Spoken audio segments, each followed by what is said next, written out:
Initially in Vancouver, we found that there was a very large number of people who were opposed to the facility, including police and the Merchants Association. But pretty much everybody agreed that we would do a 3-year study. We'd evaluate it and we'll see how it goes. And if it didn't work, we'd shut it down. And if it worked, we'd continue. What was really interesting was at the end of 3 years, both the Vancouver Police Department and the local Merchants Association wrote letters to the federal health minister supporting the continuation of InSite, Vancouver's supervised injecting site, on the basis that they saw improvements in the community and that many of the fears they had about it creating disorder and crime just never came to fruition.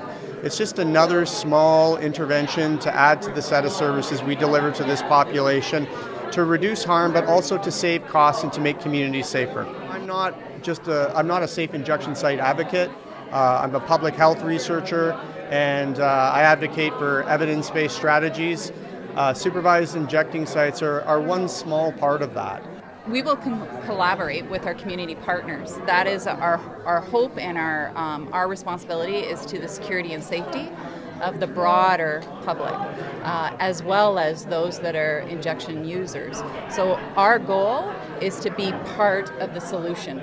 So will we participate in the ongoing discussion? Absolutely. Cautiously, right? Given that we have a broader mandate about safety and security. So what would be your concerns? No, my caution is in relationship to ensuring that we listen to the rest of the public. This is one cohort. There are communities, there's the global city of London, there is neighborhoods. We are responsible for their safety and security as well. And my concern is ensuring that we support them in their perceptions of what their safety and security issues and needs are, and ensuring that we represent them well in that concern.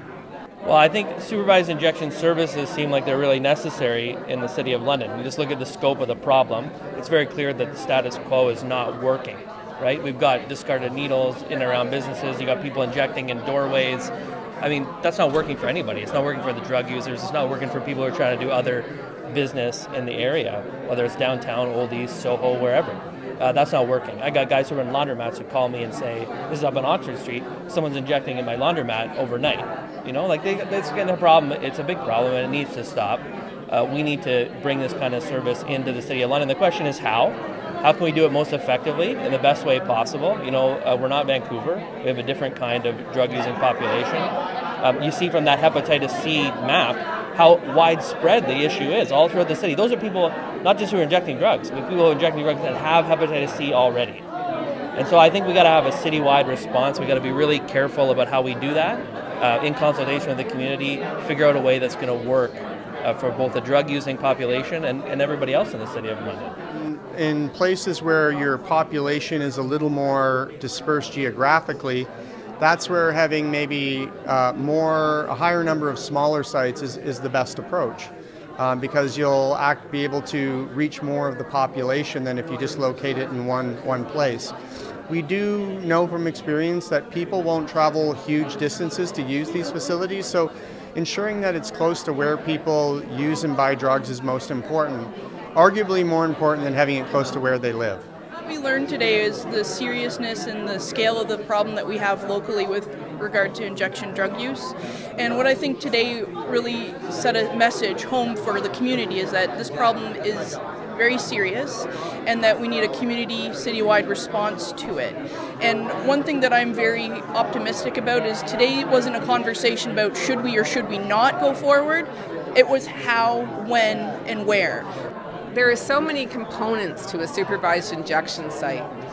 Certainly they help bring people off the street, out of the alleys, into a safe environment where they're not going to be in an area where it is a public area. It also, although I would say we have very good rates of people discarding their needles properly, it certainly means there won't be needles discarded that are not discarded safely. Again, that brings an amount of safety and security to the community in which they are. But more than that, there's so much more than that. They provide a place where people can learn how to use their drugs safely, learn how to use their equipment safely, be safe from an overdose, be safe from infection, decrease the risks of infection, but also recognize that they're valuable. The first step, I feel, in being able to get into recovery is valuing your own life. And the message of a supervised injection site that London would be giving is, we care, you're important, your life is important, and you're valuable. That message helps people get into recovery.